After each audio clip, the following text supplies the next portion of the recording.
Good situation to be in. All right, Ben Standig, last man standing on Substack, and his podcast as well jumps on with us. Before we get to the Commanders, your reaction, Sean McDermott just fired by the Bills. Yeah, I mean, look, obviously it's a stunning thing considering they've had a lot of success. They just haven't gotten over the hump, as it were, and despite having Josh Allen and a lot of other good pieces. I will say, I said over the weekend, I still don't understand why that wasn't a catch, and then especially, what we saw in the game yesterday where it was similar, same thing, and it was called a catch. But it felt to me that McDermott, after that, was protesting a bit too much, because I think he felt that he might be in trouble. Oh, yeah. And he wanted to do everything he could to be like, hey, I'm up Buffalo, I'm here for you, I'm your guy. Don't throw me out of office. But obviously, it did not help. Yeah. Okay, so where are we going with Mr. Standig, Nick? Well, where would you like to go? You want to go right to the Commanders situation? I hate. Ben? Listen, here's the thing. I hate to dive right into the defense and how horrible they've been, but Ben, I'm watching these teams playing this past weekend, and really just in the playoffs as a whole, and I'm watching so many elite defenses, and I'm getting so damn jealous. And, I understand that they don't get built overnight, but watching a Commanders defense this year that could barely tackle, where, you're watching them going, wrap up, and instead you got the Texans on the other side of things survive a quarterback that just turns the ball over every time he touches it at this point. I hope the Commanders are aggressive this offseason. I hope they spend all of their money on a pass rush, but there's not a ton of young guys out there that maybe are worth that money in free agency. When you watch these teams, what we've seen in the playoffs, do you get that level of jealousy too? You cover this team, you watch it, but at the same time, to watch those defenses and then see the Commanders and go, they don't even look like an NFL defense right now in Washington. It's funny. For years before Jaden Daniels' arrival, I used to say, the only time I'm ever going to watch a game with two high-end quarterbacks is in the playoffs, because Washington is always going to have sort of a lackluster quarterback. Yeah. Obviously, now that's different, but that's how I feel watching the defense, right? Because in some of these games, like you said, I mean, the Bears don't have a particularly good defense, but they were mostly on point yesterday against the Rams. The Rams have those young defensive linemen running around, constantly stopping the Bears' run game in short yardage situations, and those weren't the only ones. Seattle all weekend. You mentioned Houston and New England also had played well, and you're like, wow. In order for me to watch a game with two good defenses, it's going to have to be in the playoffs, because it's just not here. And we don't even know what this defense is going to remotely look like next year. There's so much up in the air. All three levels have huge questions. We don't know who's going to be back, and more to your point, we don't know how they're going to necessarily fix this. We know they only have the two draft picks in the top 100. They do have a lot of cap space, but they have a lot of free agents. So how do you we've also seen the free agent moves go sideways. When you bring in guys who you don't know to 4 or 5 year deals and it blows up. So they have a lot of huge decisions to make. But if they don't address that defense in significant ways, we're not going to be looking at a good defense again here for a minute. Is there a coordinator that tickles you that is a possibility on that side of the ball? I don't know. I mean, look, obviously, a Brian Flores would be all kinds of fun. I don't know why he would pick this place unless money is just the overriding factor and these guys blow him out of the water. There's just, as we just said, there's not enough here really to work with. And sure, there's the Jaden Daniels part of it, but other teams have, their own, upsides as well. So, Baltimore and, other stops. So, I've been assuming that Dan Quinn, having already made a massive change with the offensive side, with a first-time, never-been position coach coordinator, that he's going to have to spend a little more time over there, and therefore having the defense, somebody he knows to run the defense, and probably stay with the same scheme just to not change everything, would mean somebody from his tree. Except that now Jeff Ulbrich, it looks like he's staying with Atlanta. Mm-hmm. We don't know what Raheem Morris's deal yet. He's interviewed for head coaching jobs. There's the rumors of television. And then after that, it's hard to say. So I don't know. I also like Jim Schwartz of Cleveland. He'd be cool, but it looks like he's probably staying too. So I don't know. Maybe they go and look.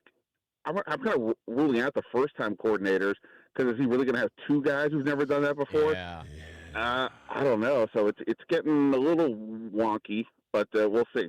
Especially, too, with a defense that needs a million things. It's one thing to go with an offensive coordinator that you kind of see as a rising star with an offense that's a little bit more talented. The defense just needs so much that you're a first-time defensive coordinator scares the hell out of me. Ben, I know you're a big mock draft guy, obviously very, very good when it comes to predicting the future in the NFL draft. The Commanders sit at 7.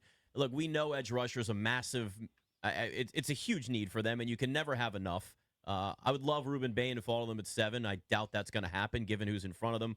Where do you see the Commanders? I know now we got a lot of time to go, and there's workouts and all kinds of things that could change. But with the Commanders currently sitting at 7, do you think that they will maybe go for somebody like even a David Bailey out of Texas Tech if you're looking at an edge rusher? Or I see Caleb Downs linked to them a lot, and that's obviously safety. It's not edge rusher. Is this going to be one of those things where it's best guy on the board or just position of need the most? Well, I mean, if it's the defense, I almost don't care where the person plays to a degree. Any of the 3 levels could potentially work. This does look like a pretty front-loaded or top-loaded defensive edge group, right? So you mentioned Bain and Bailey are a couple of guys. They should be in a pretty decent position to get a notable defensive lineman or edge rusher at 7, if regardless of what they do in free agency. To me, forget the schematic aspect of it. They just have nobody on defense that the other team has to really focus on, right? They don't have one guy where the defense has to or the offense has to sort of tilt their thinking, their blocking, their whatever, because this guy is on the field. And whoever they think that guy is, I'm kind of almost at the point where I don't mind. Like, in talking to people around the league who cover, scouts, things like that, Caleb Downs constantly comes up as the best player in the draft, but he's a safety. That's not a position where teams typically draft inside the top 10. Kyle Hamilton a few years ago fell to 13. But if Caleb Downs is all that, if Washington believes, whether they think he's Kyle Hamilton specifically or just he's a guy that this is going to be one of the elite safeties in this league, I'd be fine taking him there. I mean, look, trade down a couple picks, still get him, sure. But if they think he's a difference maker, I'd be fine with that because they just need somebody on defense at a minimum. Ideally a pass rusher, but somebody on defense that the other side has to be wary of at all times. All right, 3 big Adam Peters imports: Tunsil, Lattimore, and Debo.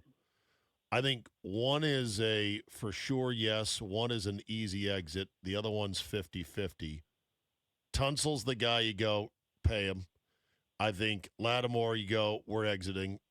It's the Debo one that could go 50-50. Am I reading it the way you're reading it? Yeah, I think that's exactly right. I mean, Lattimore's a pretty simple one. I mean, tough break for him. He's dealing with the ACL, but the contract is such that there's no dead cap issues for them. So moving on, plus it just hasn't worked out, unfortunately. So moving on for him seems pretty simple. Tunsil, not only do you have to pay him because you got to keep him after making the trade, but Adam Peters basically said he should be basically the best tackle in the league. So I'm sure Tunsil's agent, who is himself, that's right. He is representing himself. Yeah. So I'm sure he, dog-eared that comment, and he'll be using that one. Look, Debo, it was an unfortunate deal in that because of the injuries to Terry McLaurin and Noah Brown, they never really got to use Debo the way they wanted to in full. He, I thought, was the best player probably in training camp this summer, and the first 4 or 5 games, right, he was pretty, really good. That Chargers game, he and Bill, they pulled the upset there, on the road, and he was a huge part of it. But ultimately, to me, because he's just not an outside receiver, and he's a guy you can use here, there, and everywhere, he's more of a gadget than he is a staple. Yeah. And they need a staple. That they need, if you're let's just say he's going to be a $15 million receiver, give or take.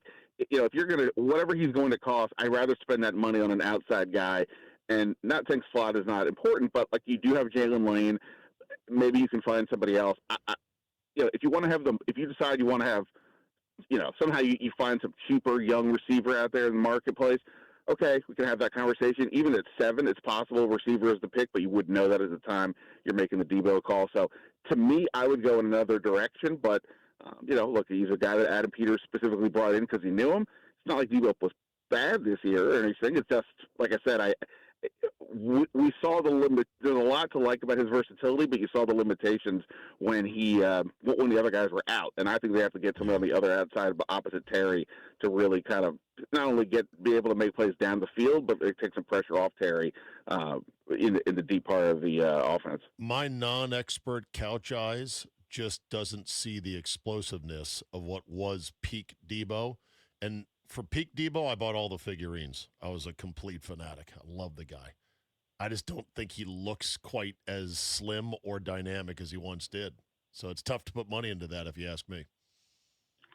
Yeah, look, and I also think, like, again, we don't know exactly what Blau is going to do. It did make a lot of sense for Cliff's offense, where it's a lot about getting the receivers the ball in space and letting them make plays. Not that every offense doesn't want to do some version of that, but it was Cliff. It felt like maybe a little more to that, and therefore Debo would be a good fit. But yeah, I'm with you. I mean, and look, I think last year there was a receiver who was about 30 years old that.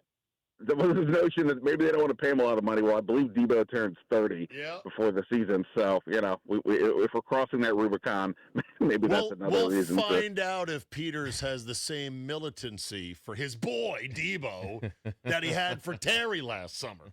We'll see. All right, Ben. Before we do go from you, I had this one thought. It just popped in my head here. If we had a Caleb Williams, Drake Maye Super Bowl, how much would everybody lose their minds in DC? Jesus. You know what, man? I'm not gonna lie. Like, I was fearing that degree. Like, also it would be like Ben Johnson versus Drake Maye. Yeah. The coach and the quarterback that some people wanted. That would have been a lot. I'm not, there's no rooting in the press box, but let's just say I didn't mind that the Bears lost, for some of these reasons. I just also prefer watching the Rams play. But, yes, no, it would have been unbearable. I mean, it still may be. If Drake Maye goes to the Super Bowl, everybody will ignore the easy schedule, the fact that, they just played a Houston team that didn't have Nico Collins, and then they lose Dalton Schultz, and C.J. Stroud was horrendous. And now they're facing a Denver team with Jarrett Stidham. If they'd make the Super Bowl that way, I mean, God bless them. They had a really, really good year, but yeah, it would be a lot. If it's even just Drake Maye in the Super Bowl, it's going to be a lot, I think. But both of them would have been horrendous. Well, listen, we know that Robert Kraft at this point has done a deal with the devil. It's the only explanation we have at this point for the Patriots being right back where they are. Ben Standig also hosting Overtime tonight at 6:30 here on The Fan. Last Man Standig, Substack, and podcast. Great to talk to you, buddy. Fellas, always appreciate it. Dave, good catching up. Yep, Talk to you guys. too.